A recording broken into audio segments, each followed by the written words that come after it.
the weekly market recap with SC Securities. Let's have a look at some of the latest developments of the Sri Lankan economy and the financial markets.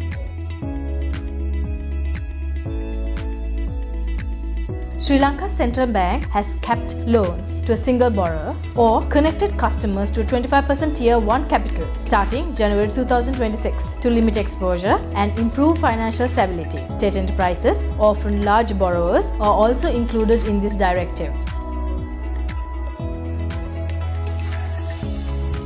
The UNCTAD predicts global economic growth to slow to 2.6% in 2024, indicating a third consecutive year of below pre-pandemic rates. The report highlights regional variations, with Africa facing armed conflicts and climate impacts, South America struggling with external pressures and uneven growth across Asia, Europe and Oceania.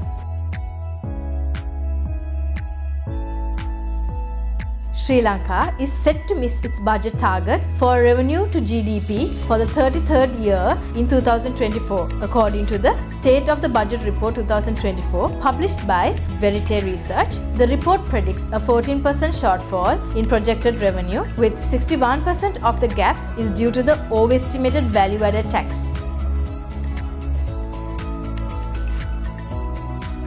Iran and Sri Lanka have signed 5 memorandums of understanding to enhance bilateral relations in various fields, including film, media, tourism, cooperatives, libraries, cultural, scientific, technical and sports. These agreements aim to foster cooperation and strengthen the ties between the two countries. Galadare Hotel PLC shareholders have approved a $20 million loan to refurbish its 196-room hotel in Colombo. The loan from Mashreq Bank, UAE, includes a green loan tranche. The refurbishment is part of a broader development plan in partnership with Radisson Hotels. Despite early setbacks due to dry weather, the low fertilizer use, Sri Lanka's tea board chair Niraj Dimel remains optimistic about reaching 260 million kilos in tea output in 2024, generating around $1.3 billion in revenue. Fertilizer subsidies and aggressive marketing efforts are key to overcoming production challenges and maintaining a competitive edge. The Ministry of Plantations Expert Committee has recommended lifting the palm oil ban in Sri Lanka, proposing guidelines for sustainable cultivation. The move is seen as a progressive step towards boosting agriculture and economic development, encouraging diversification, innovation, and sustainable practices while supporting farmers and local communities. With the recent Treasury-bill auction, the 91 T-bill rate has decreased by 13 basis points, the 182 T-bill rate has decreased by 14 basis points, and the 1-year T-bill rate has decreased by 2 basis points.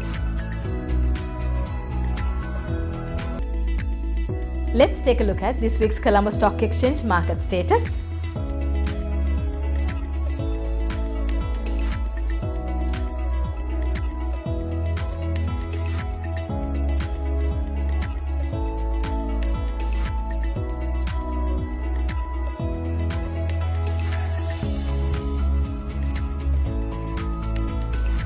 LOFC PLC broke out from the previous resistance level of RS 6.20 and rallied to a high of 7.50 and closed at 7.20. Until the price breaks above the present high of 7.50, counter will consolidate to form a support base. The strong rally between the low of 3.90 to the high of 7.50 has resulted in forming a golden cross, where the 50 DMA had crossed above the 200 DMA. Thank you for watching, and we will be back next week.